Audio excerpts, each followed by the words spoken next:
How many of you believe anger is wrong? Wrong. Wrong. You should not experience anger. How many of you, at your heart, that's what you feel, really? How many of you are really worried about how it's going to affect everyone around you if you're angry? Okay. How many of you feel that from God's perspective it's got to be wrong? How many of you feel that anger is a terrible feeling inside of you and you'd like to avoid it at all costs? Okay. On the divine path, you choose to not avoid any emotion at all. You choose to experience every emotion, which includes rage and anger and other emotions. Does that make sense? Now, our choice to avoid it is based on fears. It's based on different things that we're afraid of inside of ourselves, right? And so not acting upon your anger when you feel angry is already another emotional injury. Can you see that? Yeah. It's already an injury of judgment of the anger. Or judgment, if you're not acting upon your jealousy, judgment of your jealousy. If you're not acting upon your envy, judgment of your envy. Now when I say acting upon it, I don't mean go and project it at the person, because that is certainly not taking responsibility for it. I mean feeling it, and actually feeling it inside of yourself and expressing and experiencing it inside of yourself. Do you follow me? When you go and express it to the person, you are not only now damaging them, but you're damaging yourself even further, because you are not taking responsibility for the underlying emotion that generated the anger. Do you follow me? So, in every case you need to experience the emotion that is there. So with anger, I allow myself to experience it without judgment. So I get out my baseball bat, right, and I get out my boxing bag and away I go. And because I allow the full expression of it, within 30 to 60 seconds, I'm on the floor crying generally. Because that's what it was covering, wasn't it? Remember, the anger or the rage is covering the feeling underneath of powerlessness and weakness and all those other feelings that I don't want to experience. Right? So by just expressing it, I am connecting. Now, if you try expressing it and it just dissipates, that's because you have a blockage. And the blockage is, I'm not allowed to be angry. It's not spiritual to be angry. God wouldn't want me to be angry. I'm going to hurt someone when I'm angry. And it could be a list of 100 different things about your anger. Do you follow me? When you deal with that emotional condition, which is actually an error, you'll realise you're allowed to experience your anger, but you just need to do it appropriately, which means own it, feel it, experience it and express it, and connect to what's underneath it in that one process.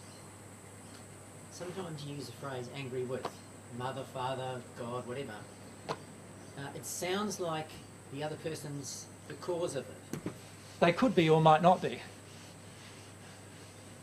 If you get 30 people in a room and they're all angry, and they're all angry for they think different reasons, aren't they all experiencing the same emotion? Yes, but it's very important who you're experiencing it with. I mean, who you're projecting it at? Yeah, yeah. So here's God. Here's you. Let's say you're angry, but in this particular case, with God. But aren't you just experiencing anger and projecting on God? Isn't it just anger? God didn't cause it, did he? Yeah, see, now what you're trying to do is skip over again. You're trying to skip over... No, I'm not. Yeah. Because I don't see... You're getting all intellectual about my wording instead of listening to what's going on at the emotional level. But and this is the danger that you have, Grant, is that you'd like to get... you'd like to understand it intellectually before you do it emotionally. Yes, but the trigger isn't important, is it? The trigger is very important. It tells you everything. But why? How does it help you experience the emotion? Because the emotion is about the trigger. That's not according to my understanding. I know. It's like the catalyst, isn't it? Is this what you're saying? Sorry? The nature of the trigger is helping you identify what the real source is. But isn't the source just the way I've been conditioned? No, but see, we can justify it all sorts of ways, Grant. The truth is that, let's say I am directing anger at God. Anger is always a cover of other emotions, right? Yes. So the anger is, I am actually in grief with God. Yes. There's something between me and God going on. It's not just anger, it's anger with God, so there's something between me and God. If it's anger with, like, Joe Blow, there's something between me and Joe Blow. So you're saying it's in relationship always with something or someone? Yeah, it's usually not, like, how many of your events that you are angry about actually did not include anybody else other than yourself? Can you think of any? You might think of one or two in your life, but it's very rare, right? Why? Because almost every single thing that's happened to you happened in an event with an interaction with another person, has it not? Yeah. Right? And that tells you so much about yourself and your emotion and what's going on inside of you. And you can intellectualize that it's just anger, but it's not just anger. You're not saying, oh, if I just feel anger, you may have anger with 25 different people in your heart. And I can guarantee to you, if you just feel anger, you are going to have to go through the anger with 25 different people at some point. I'm not trying to get off the subject, AJ, but what about when you're working on something and you get angry, and it's somehow between you and what you're working on? I had that. I was a computer But it could be consultant. Could be someone, could be the work pressure around or whatever, the expectation of the end result. So it's always related to people and how they're going to think about you, or people and what they've done in the past with you, or, yeah, always related to something else. Yeah. And can I just go back to this, because it's really important, right? Because I'm interested in, we've been conditioned to not be responsible for emotions. I agree totally. So to me, identifying too much with the trigger has a tendency to project. But I'm not saying to identify with the trigger. I'm saying to be aware where it all begins. So I've got people here, here's me, I've got people all around me, right? So I've got, you know, people in the spirit world, I've got God, I've got interactions with other people on earth, Yeah. right? In every one of these interactions that I'm having with them, I may have different feelings, right? Each one of those feelings prevents me from connecting with God, because they're all feelings of error. Now, when I say I am angry with God, it's just a statement of fact that I am in a state of blame with God. Right. Right? Now, I know it's wrong. Yeah. Do you follow me? How many of you know, like, what's God done to you? A lot of people would say everything, and a lot of people would say nothing. Do you know what I mean? But whatever the reason, is that we will have feelings directed towards these people, entities, let's call them, right? Whether it's God, people in the spirit world, or our friends here on earth, or whatever. And what we're actually doing is that we can do two things with that. We can intellectualize it into, oh, I'm just angry. Or we can focus on what we're angry with and let us go down that road, because that's where our grief is. Or we could just experience the anger and let it take us to our grief. No, but it won't, most probably. Why? Because we're not directing it. It won't build to the point that we're actually connecting generally. It's not personal. No, it's not personal. And the truth is that every emotion in you is personal. Every emotion inside of you is personal. You know, like for yourself at the moment, there's lots of rage towards your father. You don't want to feel or experience that rage, right? So what you do is you just tell yourself, I'm angry. If I just deal with the anger, everything will be gone. But it's actually anger with Dad. And it's actually, there's this feeling of not wanting to take responsibility for that, for the grief within you that causes you to project the anger with Dad. But if you go down the track of feeling the anger with Dad, but instead of yelling and screaming at Dad, who's maybe passed or is still on earth, but doesn't really matter, instead of yelling and screaming at him, get out the, you know, bag or whatever and just connect with that anger, but specifically direct it in that direction, right? In the sense of feeling it inside of yourself that it's all to do with that thing, and then just allow yourself to really experience it. And what will happen is you'll then connect with the grief that's driving there's a lot of things driving the anger.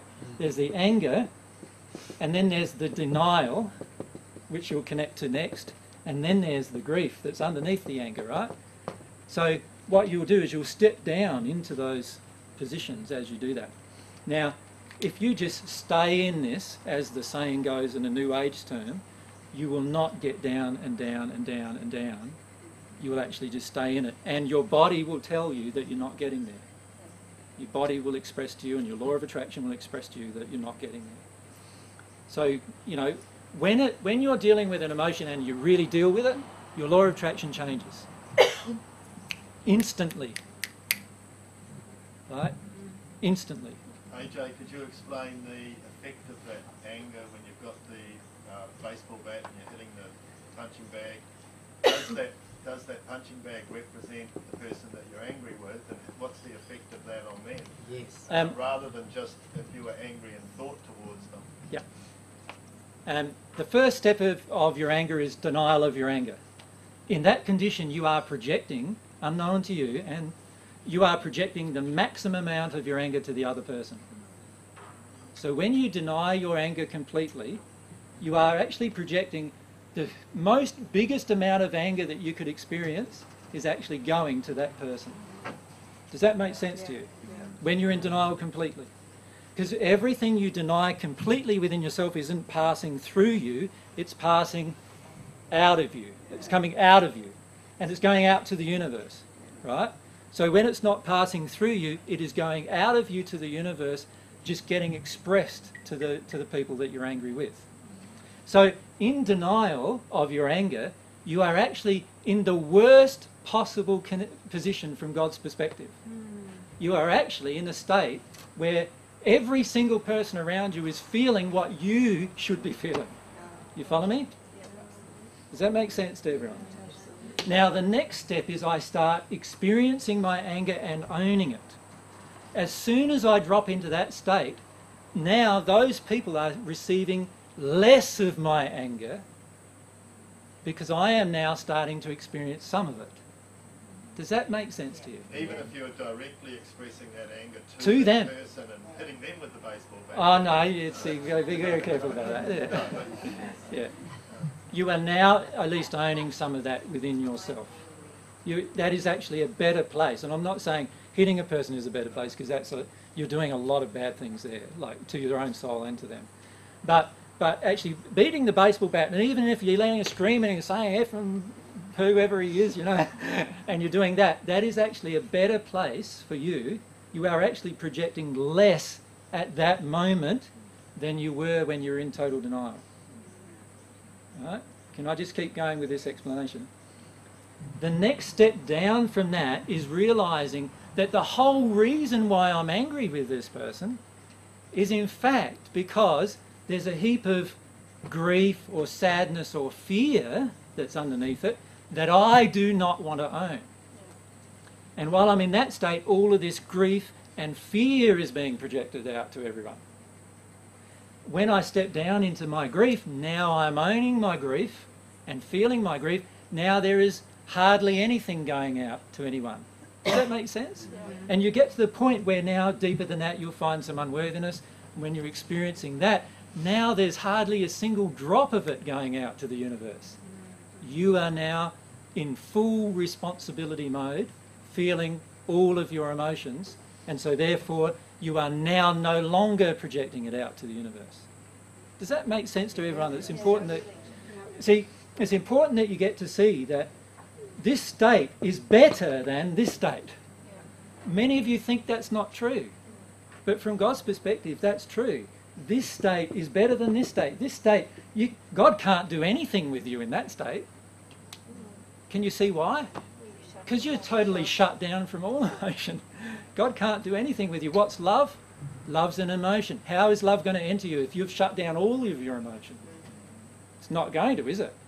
Now, as soon as you get out of that state into an emotional state, even if it is anger, you are now in a far better position, particularly if you talk to God about it.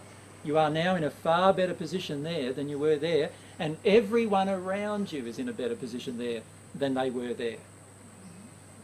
And then when you step down even further into the denial of the grief and you realise that you've got a lot of blocks there, now you're even in a better space because you're not projecting the anger anymore, which means you're now taking more self-responsibility. Can you see it's a gradual step down and a gradual reduction of what you're sending out to the universe? Can you see that? Yeah. That's what's actually happening. So you are coming down from this state of total denial into this state of total acceptance of everything within inside you. And as you drop down into each level, you are actually projecting less damage to the universe, less damage to your father or your mother or to, whatever, whoever it is that you've got these issues with. But if you're not honest, you'll never get there.